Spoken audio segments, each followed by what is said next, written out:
పూర్తిగా సమర్థిస్తున్నాను అధ్యక్ష. నమస్కారం. మాధవి రెడ్డి గారు. ధన్యవాదాలు అధ్యక్ష. ఈరోజు ఒక ఛాన్స్ అంటూ అధికారంలోకి వచ్చిన వ్యక్తి రాష్ట్రానికి ఏ విధమైన ఛాన్స్ లేకుండా రాష్ట్రాన్ని దోచుకున్న పరిస్థితిలో ఈరోజు రాష్ట్రాన్ని వదిలిపోయారు. ఆయన వచ్చిన 11 సీట్లు అనేది ఎలా వచ్చాయంటే ఈ యొక్క విద్యుత్ ఛార్జీల యొక్క భారం వల్లనే ప్రజలు ఆయన్ని రిజెక్ట్ చేయడం జరిగింది.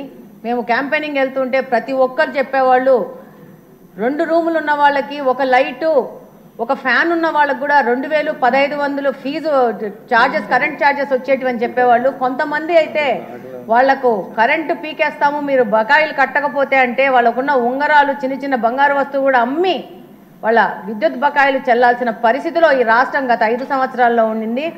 ఇంకా ఈరోజు ఇప్పుడు బిల్లులు కట్టినా కూడా పాతవి కూడా మీకు అరియర్స్ ఉన్నాయని చెప్పేసి దాని మీద కూడా వాళ్ళకి కరెంటు బిల్లులు ఇచ్చేసి వాళ్ళకు కూడా వాతలు పెట్టిన పరిస్థితుల్లో ఈరోజు రాష్ట్రాన్ని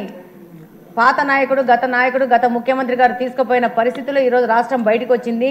ఈరోజు ఎన్నో సంస్కరణలు జరిపి ఈ యొక్క విద్యుత్ వ్యవస్థని సరిదిద్దాల్సిన అవసరం ఈరోజు కూటమి ప్రభుత్వానికి ఉంది. కూటమి ప్రభుత్వంలో ఉన్న ఈ రిఫార్మ్స్తోనే ఈరోజు బయటికి వచ్చేసి మన విద్యుత్ వ్యవస్థను సరి చేసుకోవాల్సిన అవసరం ఉంది. ఈరోజు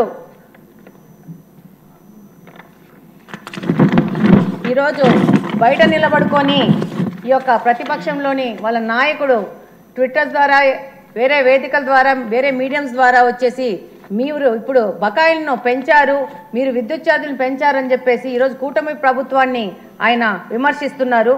కానీ ఈ పాపం ఆయనది అన్న విషయం ఆయనకు తెలుసు, ఆయన పార్టీలోని మిగతా నాయకులు తెలుసు, ఈ రాష్ట్రంలోని ప్రజలకందరికీ తెలుసు. కాబట్టి ఈరోజు చంద్రబాబు గారి నాయకత్వంలో విద్యుత్ సంస్కరణలు తీసుకొచ్చేసి విద్యుత్ యొక్క డిపార్ట్మెంట్ని సరిదిద్దాల్సిన అవసరము, అలాగనే ఈ రాష్ట్రాన్ని గాడిలో పెట్టాల్సిన అవసరము, అలాగనే ఈ రాష్ట్రాన్ని పారిశ్రామికంగా అభివృద్ధి పదంలో తీసుకుపోవాల్సిన అవసరం ఎంతగానో ఉంది. కాబట్టి మేమందరము ఒక ఎమ్మెల్యేగానే కాకుండా ఒక రాష్ట్రంలో పౌరురాలిగా ఈ యొక్క విద్యుత్ బిల్లుని సంపూర్ణ మద్దతు ఇస్తున్నాం. థ్యాంక్ యూ అధ్యక్ష.